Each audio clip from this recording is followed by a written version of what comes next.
निशानी बना दिया। और इब्राहिम को याद करो जब उन्होंने अपनी कौम से कहा कि अल्लाह की इबादत करो और उससे डरो, अगर तुम समझ रखते हो तो ये तुम्हारे हक में बेहतर है। तुम तो अल्लाह को छोड़कर बुतों को पूजते और झूठी बातें बनाते हो। जिन लोगों को तुम अल्लाह के सिवा पूजते हो वो तुमको रिज्क देने का इख्तियार नहीं रखते। बस अल्लाह ही के यहां से रिज्क तलब करो और उसी की इबादत करो और उसी का शुक्र करो, उसी की तरफ तुम लौट कर जाओगे। और अगर तुम झुटलाते हो तो तुमसे पहले भी उम्मतें अपने पैगंबरों की तकजीब कर चुकी हैं और पैगंबर के जिम्मे खोल कर सुना देने के सिवा और कुछ नहीं। क्या उन्होंने नहीं देखा कि अल्लाह किस तरह खलकत को पहली बार पैदा करता है, फिर किस तरह उसको दोबारा पैदा करेगा? यह अल्लाह को आसान है।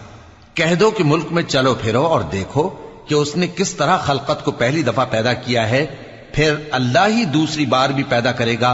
बेशक अल्लाह हर चीज पर कादिर है।